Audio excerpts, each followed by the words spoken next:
At that point, I was commissioned second lieutenant in the regular Army. We were living in the same house outside of Langley Field, which at that time had a large facility of NACA, which was the predecessor of NASA, the National Advisory Committee of Aeronautics. I was used to hearing airplanes fly over the house all the time, but this one night, it was probably around 7:30 or 8 o'clock, I heard this swishing noise come by the house. And it was fast, but it was so totally unique and strange that it made an impression on me. I had no idea what it was until I began hearing about some of the Foo Fighters in Germany that had come out that were jet propelled, and I could draw a correlation between the two very easily.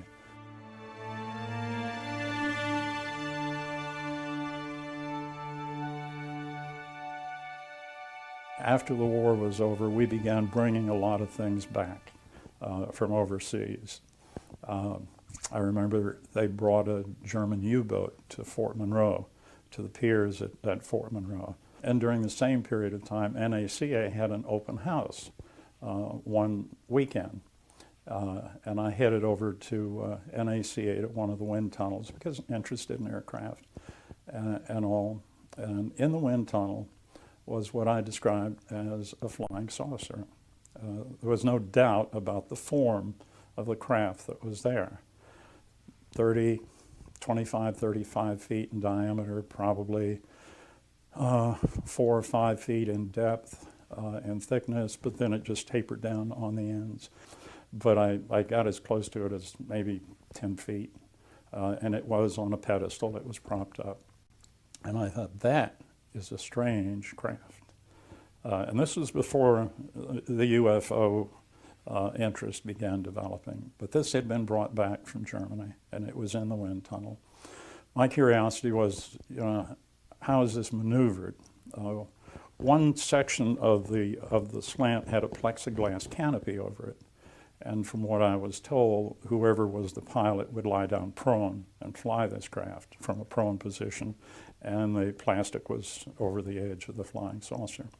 And I could say, average pilot could get in. As to how it was propelled, I don't know. I don't remember seeing exhaust. There were no propellers. It wasn't one of those lighter than aircraft by any means. There was no visible means of propulsion. So I always took a camera with me whenever I went up. And this one particular afternoon, I'd been up probably a half an hour, and I monitored the airport and the tower to make sure that I was not getting in anybody's way. I usually flew at around 2,000 feet because it's legal minimums over populated areas. And I happened to catch his transmission from the tower. And I don't know who he was talking to. He didn't talk to me particularly, but I monitored it. And so there was a disc-shaped object coming in from the west.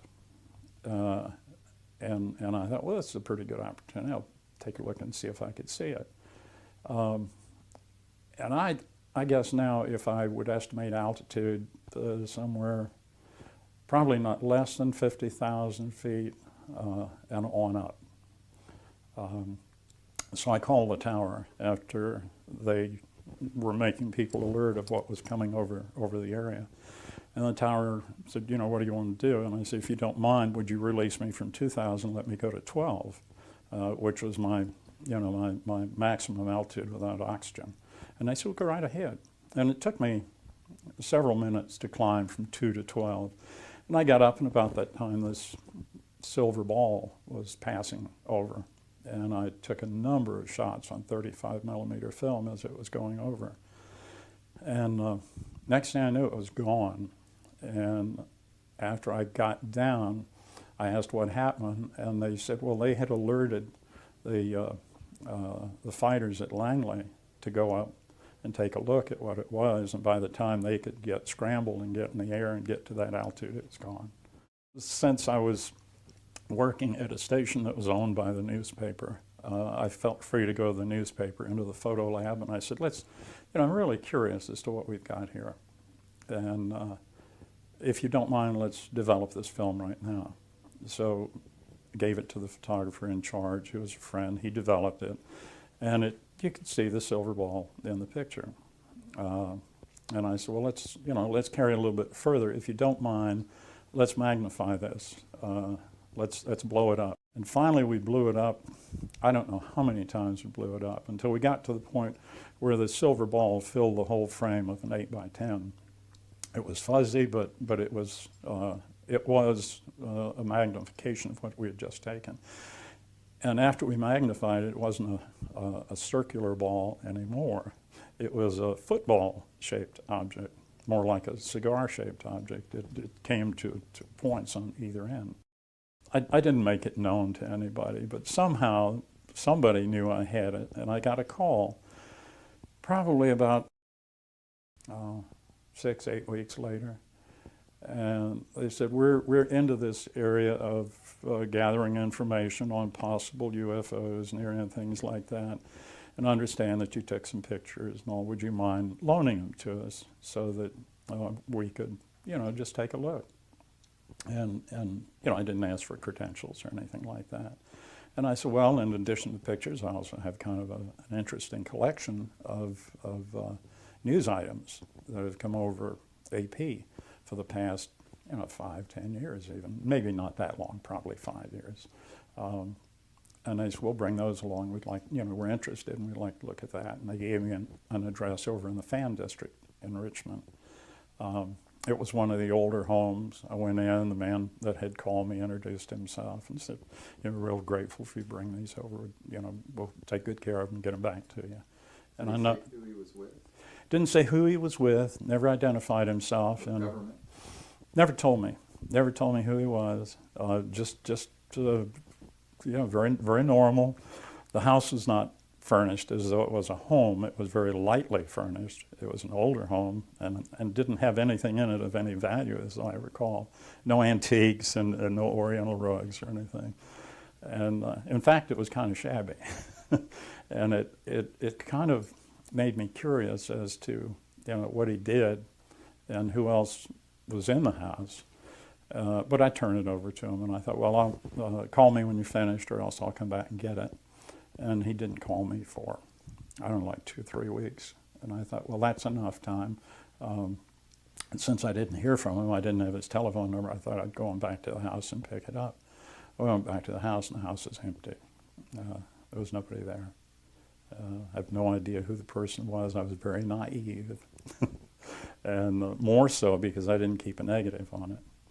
And I didn't keep a print. These were original things that I had.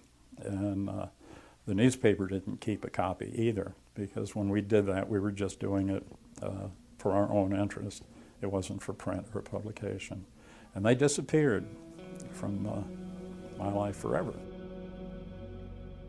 It was large enough for me to see it from many, many miles away. And this was a clear day. I think it was like an evening in June or July when the weather was very tranquil. And the direction of flight was just so direct that there was no floating around. It had a course, and it was sticking directly to it, whatever it was. I could see it, but it was above the horizon, so it could have been at least 100 miles or more away. And it was over me from the time I'd go to 2 to 12,000 feet. And by the time I got up there, before the jets could scramble and get in the air, it was gone. A lot of people who have had experiences, and for a while, there seemed to be a concerted effort to ridicule whoever it was that made mention of anything. It's like a lot of things in life now. Disclosure is not being ridiculed anymore.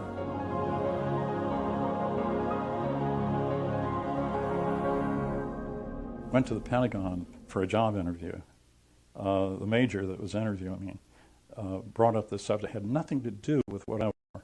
He said, do you believe that people who existed in that area would have a closer relationship to God than we do because of our limited intelligence and insight? And these people obviously are far more advanced than we are. And I thought, what's that got to do with what we're talking about? I'm coming here interviewing for a military job. And we just kind of left it at that. I said, yes, obviously, I think so. And we began talking about flying saucers, and I got the typical nebulous but not evasive answers. And one of the things he interviewed, and this goes back quite a while, now there are certain things that do remain in my memory very vividly, and we were talking about different aircraft and UFOs, and we were kind of blending the subject in together very nicely. And I said, what about the aircraft in the future? What are they going to be like? And he said, we have aircraft now. He said, we have vehicles or aircraft now that we could actually fly, but they are so unique and so unorthodox, not conventional. No, I guess he was referring to the fact no rudder, no tail, no wings or whatever, that we don't even bother putting them out because the director of NASA at Langley. I'm trying to date this to the best of my ability, around 56, 57, something like that. I was stationed at Fort Knox, Kentucky. A lot of the talk that went around Fort Knox was of a P-51 that had scrambled before I got there. Went up after an object that had appeared on radar, and the tower had asked him to go up. The P-51 went up, began describing what he had seen, and then disappeared. They never found him. I don't know whether they found pieces of the aircraft, but I don't recall that they even found pieces of the aircraft. I was at Fort Knox up until about 11 o'clock one night, and then got in my car and drove to Fort Campbell, where I had some collateral duties also. Got into Fort Campbell about 1 o'clock in the morning. There was a little diner that stayed open all night, and as I went to the diner for coffee and donuts that night before I went back to the barracks, I noticed it was pretty full. And I thought, well, this is kind of strange. And the MPs were in town. And I said, what's going on? Have they had an accident, aircraft down or something like that? And no, everybody's real excited that a flying saucer had landed behind a nearby farmhouse. And from bits and pieces, I was just trying to pull in as much as I could. And they said, you can't get there because they've got it cordoned off. The MPs have totally surrounded the property. And from what we've gotten from the scene at this point, which is like 1:30, 2 o'clock in the morning, was that this flying saucer had landed. The creatures in the flying saucer had jumped over the house and had landed in the front of the house. The people in the house were frightened to death, absolutely going bananas. One of them grabbed a shotgun, and as one of the creatures went up to the front door to investigate, he fired a shotgun through the screen door.